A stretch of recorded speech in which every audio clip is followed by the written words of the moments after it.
The Secret Anguish of the Median Voter by Bennett's Phylactery, July 16th, 2026. This is my favorite scene in the Lord of the Rings movies. The four hobbits are riding home to the Shire, having come through hell and back. Frodo has saved the world at terrible personal cost. Pippin is now a knight, wearing his mail and tunic bearing the White Tree of Gondor. Merry is still dressed as an esquire of Rohan. All of them are in outlandish clothes, and laden with exotic treasures of dwarves, elves, and men. They have been utterly transformed by their journey. But Everard Proudfoot, a contrivance of the film, has not been transformed by their journey. He spent the last year in the Shire, with its ordinary rhythms and expectations, and he thinks they are fucking weird. It's a big change from the books, of course, where Saruman has brought the conflict home, and the hobbits have to drum him out. I like both versions of the story, but what I like about the scene in the movie is that Everard Proudfoot represents the totality of their victory. They truly saved the Shire, completely intact, exactly as they left it. If we win the way we hope to win, all the people who think we are weird and disreputable will have no reason to change their minds. In fact, as in the film, the way we win may confirm all their suspicions. But imagine trying to get Everard Proudfoot to vote to save the world. A few weeks ago, my wife got her hair done by the median Utah voter. Lately, I've been using the term median voter instead of the N-word, normie. But in this case, I mean it literally. White, married, middle class, homeowner, some college, late 50s. She lives in a safe neighborhood, where she still sees most of her neighbors at church. She couldn't afford her house if she had to buy it now. But she doesn't have to buy it now. Her husband is closing in on retirement. They saved responsibly. She mostly just cuts hair to have something to do.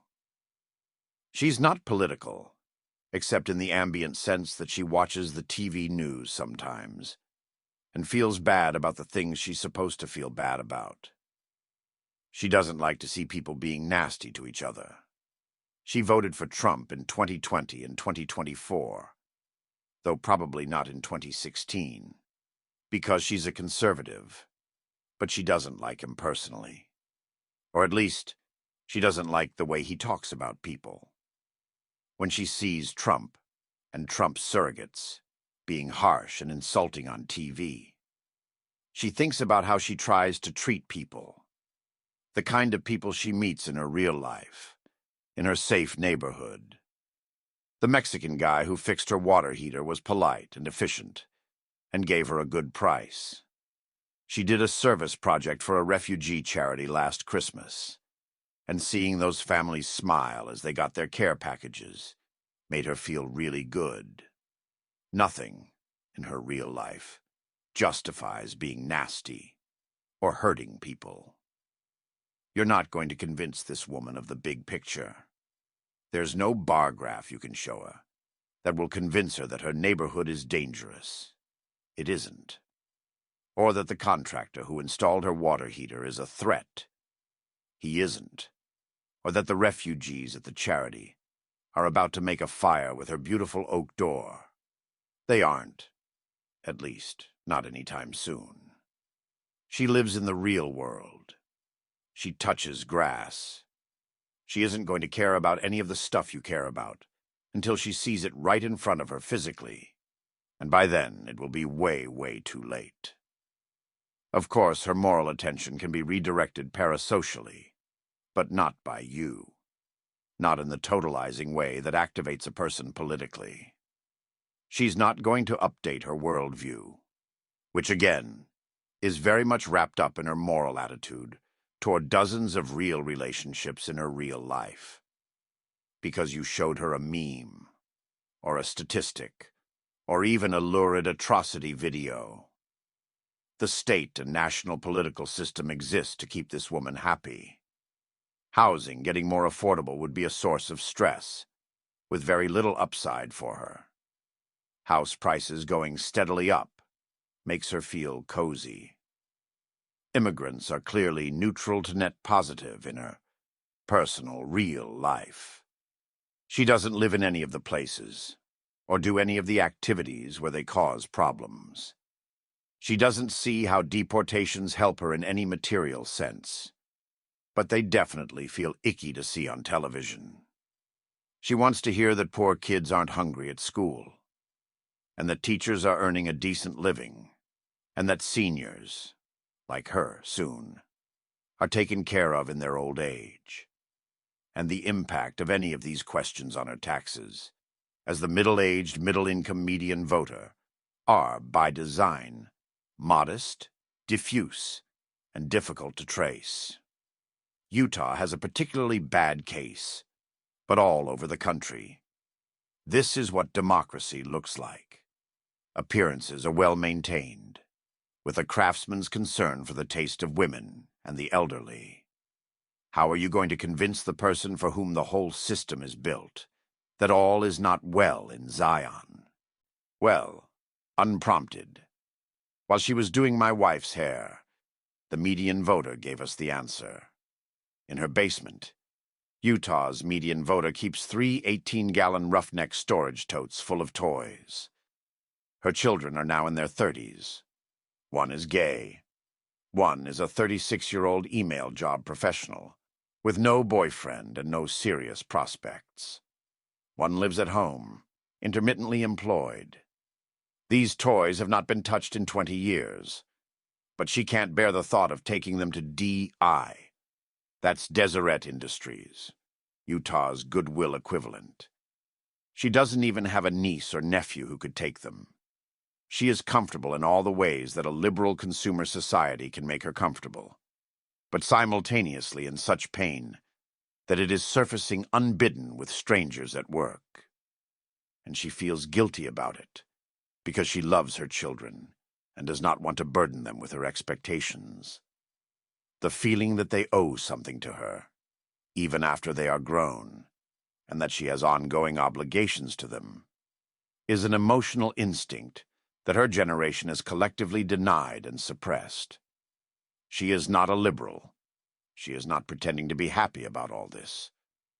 But she has no frame for any of these problems outside the conservative language of individual choice and accountability.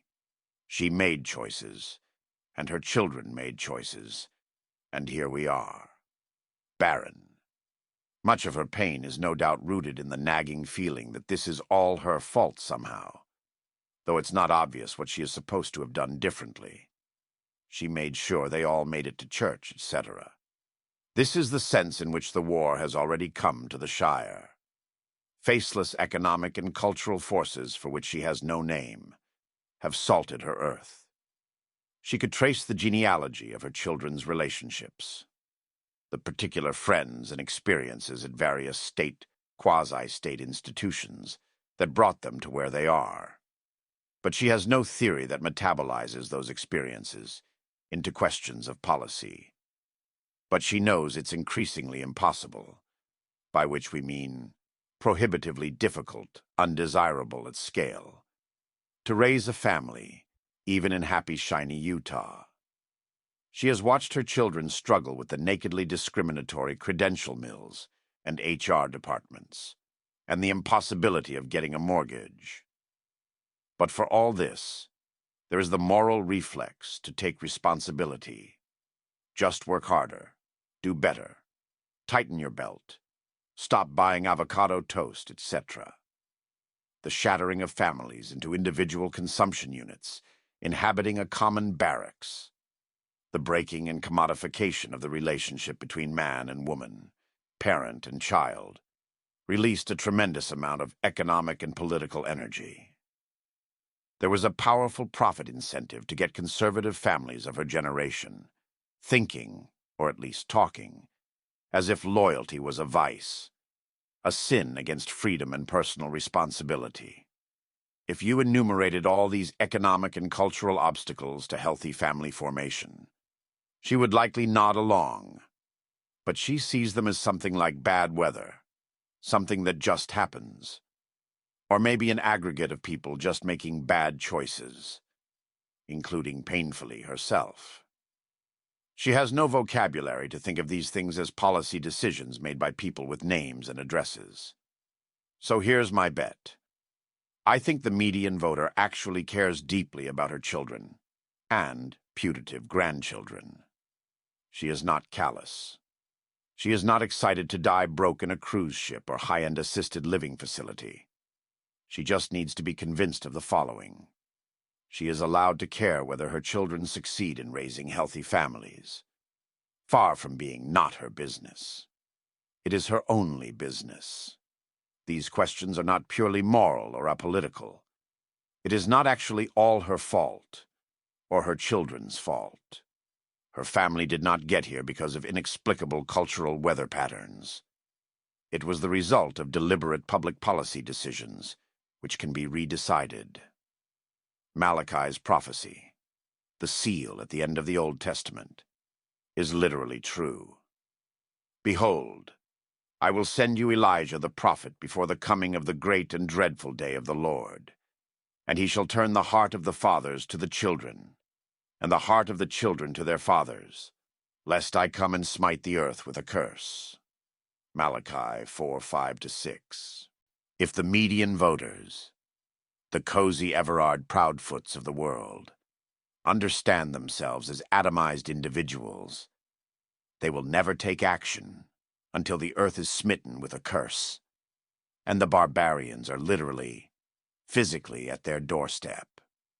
Again, the individualist frame was inculcated with the express purpose of lowering these defenses. The only way to make them see what is coming, what is, in fact, already happening, is to turn their hearts to their children.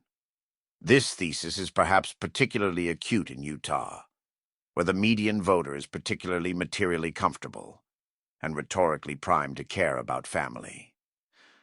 But I believe it's the political key to the whole country. For fathers whose hearts are turned to their children, all American political controversies become blindingly straightforward, not only in terms of which side is right, but what extremes of action are justified. It's not just the morally correct frame. It's also the most politically achievable frame. No other grounds for political cooperation is half as broad, near universal, or as deep, one of the last things people will kill and die for, as our common interest in our grandchildren. Once you have this frame, that the family is the fundamental unit of society, and that your first duty is the cultivation of your children and grandchildren, ideological considerations melt away, and it becomes simple to figure out who your friends are and what you need to build together. You won't get the median voter to build any of this with you. But, as demonstrated by Buchel and the fall of the Soviet Union, and many other historical preference cascades, if you can show her a concrete alternative, she will happily choose it. Exit is the fraternal arm of this effort, connecting men who share this understanding, to take a short position in the managerial system and build the human institutions that come next, the businesses, friendships, and shared history that turn families into great houses. Constitutional action is the civic arm, taking up responsibilities that the managerial state has abdicated, defending American families in their rights against bad faith lawyering from people who despise them, and securing the blessings of liberty to ourselves and our posterity. And in early 2027, we will host the 3rd annual NatalCon, bringing together like-minded families to discuss how we can build new institutions, or recapture old ones, to build a society in which our grandchildren can thrive.